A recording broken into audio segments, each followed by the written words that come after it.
बिस्मिल्लाहिर्रहमानिर्रहीम। आज का हमारा टॉपिक है फ्री रेडिकल्स। तो इस वीडियो में हम देखेंगे फ्री रेडिकल्स की डेफिनेशन। उसके बाद हम देखेंगे फ्री रेडिकल्स की रिप्रेजेंटेशन, कि इनको रिप्रेजेंट कैसे किया जाएगा। फिर हम देखेंगे इसकी फॉर्मेशन, कि फ्री रेडिकल्स बनते कैसे हैं। फिर हम देखेंगे फ्री रेडिकल्स की एग्जांपल्स, और उसके बाद हम इन एग्जांपल्स को थोड़ा डिटेल से भी देखेंगे कि ये इन एग्जांपल्स कैसे बनी है। तो चलें शुरू करते हैं। सबसे पहले हम देखते हैं फ्री रेडिकल्स की डेफिनेशन। इससे पहले हमने रेडिकल्स के बारे में बात की थी कि रेडिकल्स क्या होते हैं, कि एन एटम और group of atoms having positive और नेगेटिव चार्ज के फ्री रेडिकल्स होते हैं जिनके ऊपर पॉजिटिव या फिर नेगेटिव चार्ज होता है। और फ्री रेडिकल्स क्या होते हैं, तो चलें देखते हैं कि एटम और group of atoms having odd number of electrons are called free radical. कि एटम या फिर एटम का ग्रुप जो क्या रखता हो, ऑड नंबर। ऑड और इवन के बारे में तो हम बचपन से ही पढ़ रहे हैं। ऑड नंबर हमारे पास क्या होते हैं, 1, 3, 5, 7, ये हमारे पास ऑड नंबर हो गया। इवन नंबर हमारे पास क्या होते हैं, 2, 4, 6, 8, ये हमारे पास इवन नंबर्स होते हैं। यहाँ पे क्या होगा कि एटम या एटम्स का ऐसा ग्रुप जिसमें ऑड नंबर्स हो। और सेकंड हमारे पास एक और वर्ड है अनपेयर्ड। अनपेयर्ड भी हो और ऑड नंबर्स भी हो। अनपेयर्ड क्या, वो भी हम लोग जानते हैं कि अगर किसी भी चीज़ का जोड़ा होगा हमारे पास पेयर्ड फॉर्म में होगा तो पेयर होगा। अगर कोई भी चीज़ हमारे पास सिंगल होगी तो वो अनपेयर्ड होगी। ठीक है, तो अब इस डेफिनेशन में बताया गया है कि एटम या एटम का ग्रुप जिसमें इलेक्ट्रॉन्स क्या होंगे, ऑड नंबर भी होंगे और अनपेयर्ड भी होंगे। ऐसे जो इलेक्ट्रॉन्स होंगे वो क्या कहलाएंगे, फ्री रेडिकल्स कहलाएंगे। क्लियर हो गया। नेक्स्ट हम देखते हैं इनकी रिप्रेजेंटेशन, के फ्री रेडिकल्स को रिप्रेजेंट कैसे किया जाता है, लिखा कैसे जाता है। It is represented by putting a dot over symbols of element. के एलिमेंट के जो सिम्बल्स होते हैं उनके ऊपर एक डॉट लगा देने से वो क्या बन जाते हैं, फ्री रेडिकल्स। उनके ऊपर एक डॉट लगा हो तो उससे हमें क्या पता चलता है कि क्या है, हमारे पास फ्री रेडिकल्स हैं। ठीक है, दो चीज़ें होगी। फर्स्ट पे हमने देखी इसकी डेफिनेशन कि एटम या एटम का ऐसा ग्रुप जो ऑड नंबर भी होंगे और अनपेयर्ड भी होंगे, वो हमारे पास क्या होंगे, फ्री रेडिकल्स। फ्री रेडिकल्स को लिखा कैसे जाता है, उनके ऊपर एक डॉट पुट करने से एलिमेंट के सिंबल्स के ऊपर अगर हम एक डॉट पुट कर देंगे तो वो हमारे पास बन जाएंगे फ्री रेडिकल्स। ठीक है, अब हम देखते हैं कि ये जो फ्री रेडिकल्स होते हैं ये बनते कैसे हैं। ठीक है, the free radicals are generated by homolytic breakage. के फ्री रेडिकल्स कैसे बनते हैं, होमोलाइटिक। होमोलाइटिक का क्या मतलब होता है, होमोलाइटिक में एक्चुअली 2 वर्ड्स हैं। एक है हमारे पास होमो। होमो का क्या मतलब है, सेम, इक्वल। ठीक है, मतलब बिल्कुल बराबर बराबर। लाइटिक क्या है, ब्रेकेज।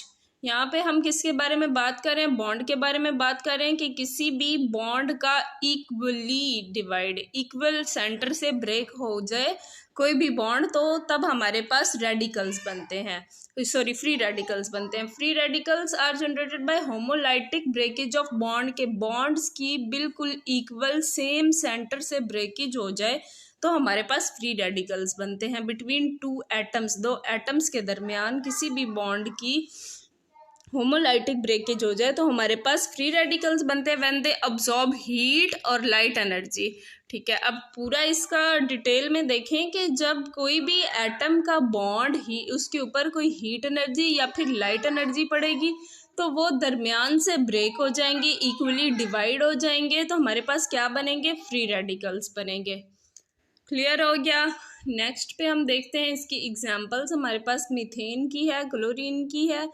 ये बुक में हमारे पास एग्जांपल्स दी गई हैं। इन एग्जांपल्स की ये थोड़ी डिटेल देखें कि देखें, ये हमारे पास सबसे पहले हम क्लोरीन का एक एटम ले लेते हैं। इसमें हमारे पास कितने इलेक्ट्रॉन्स हैं, 2, 4 और ये 6 इलेक्ट्रॉन, और ये एक हमारे पास क्या है, 7, ये 7 इलेक्ट्रॉन्स हो गया। ठीक है, अब ये एक हमारे पास क्लोरीन का एटम हो गया, ये हमारे पास दूसरा क्लोरीन का एटम हो गया। क्लोरीन के 2 एटम्स है ना, 2, 4, 6 और ये 7। ठीक है, हमारे पास 7 हो गए क्लोरीन के एटम्स। अब क्या होंगे कि ये जो 2 एटम्स हैं, ये वाले और ये वाला, ये आपस में म्यूचुअल शेयरिंग करके एक सिंगल कोवेलेंट बॉन्ड बना लेंगे। इन्होंने अपना ऑक्टेट कंप्लीट करना है, अपना वैलेंस शेल कंप्लीट करना है, वो कैसे होगा, जब दोनों के पास 8 नंबर ऑफ इलेक्ट्रॉन्स होंगे। अब क्या है कि अगर हम इसको देखें तो यहाँ पे भी दोनों जो एटम्स हैं, अब दोनों के पास 8 इलेक्ट्रॉन्स पूरे हो गए, ठीक है। अब ये नीचे वाली लाइन में भी देखें कि ये क्लोरीन और ये क्लोरीन, ये इन दोनों के दरमियान सिंगल कोवेलेंट बॉन्ड बन गया, ठीक है। अब क्या होगा कि जब ये आपस में म्यूचुअल शेयरिंग करेंगे, अगर इनमें होमोलाइटिक ब्रेकेज होगी दरमियान से, ऐसे ये दो में डिवाइड हो जाएगा। इस पर जैसे ही सनलाइट पड़ेगी या हीट एनर्जी, लाइट एनर्जी पड़ेगी, तो यहाँ पे ये जो बॉन्ड है ये टूट जाएगा और हमारे पास किस फॉर्म में आएगा, ये दोनों अलग अलग इंडिविजुअल फॉर्म में आ जाएंगे कि दोनों क्लोरीन के एटम वापस सेपरेट हो जाएंगे, ठीक है। अब ये क्या है कि हमारे पास एक क्लोरीन और दूसरा क्लोरीन अलग अलग हो गया। ये जो ऊपर डॉट है ये क्या शो कर रहा है कि ये फ्री रेडिकल्स हैं। अब ये नीचे बात देख लें कि ये क्लोरीन और क्लोरीन के दरमियान सिंगल कोवेलेंट बॉन्ड है। जब ये अलग हो गया तो ये ऐसे ही इस फॉर्म में हमने लिख दिए कि क्लोरीन के ऊपर एक डॉट पुट कर दिया और क्लोरीन, दोनों जो हमारे पास क्लोरीन के एटम है सेपरेट हो गया। जब इनके ऊपर हीट एनर्जी या फिर लाइट एनर्जी पड़ी तो ये सेपरेट हो गया और इनके ऊपर डॉट लगाने से हमने ये शो कर दिया कि ये हमारे पास क्या है, फ्री रेडिकल्स हैं। बुक में इस तरह से हमें दिखाया गया, ऊपर तो मैंने थोड़ा डिटेल से बता दिया, बुक में इस तरह से शो किया गया है कि क्लोरीन जब इसके ऊपर हीट या लाइट एनर्जी पड़ी तो हमारे पास ये ऐसे सेपरेट आ गया क्लोरीन के दोनों एटम्स। नेक्स्ट हम एक और हमारे पास एग्जाम्पल है मीथेन की। तो देखें ये जैसे हमारे पास है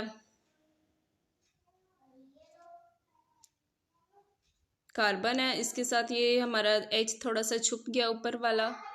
चलें ये देखें हमारे पास कार्बन है, इसके साथ ये हमारे पास कार्बन के साथ हमारे हाइड्रोजन के 4 एटम्स हैं। ये ऊपर है एक और एक ये।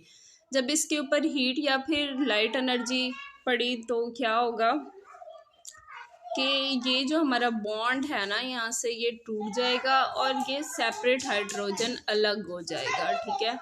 और ये जो कार्बन है ये अपने 4 हाइड्रोजन्स को अलग करके एक मिथाइल ग्रुप बना लेगा। ये नेक्स्ट देखें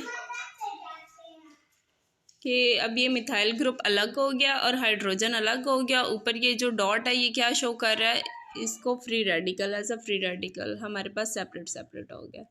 इसी तरह ये हमारे पास मीथेन है, इसके ऊपर सिंगल कोवेलेंट बॉन्ड में है। जब इसके ऊपर सनलाइट पड़ी, हीट एनर्जी पड़ी या लाइट एनर्जी, क्या होगा, मिथाइल ग्रुप अलग हो जाएगा और हाइड्रोजन का एटम अलग हो जाएगा।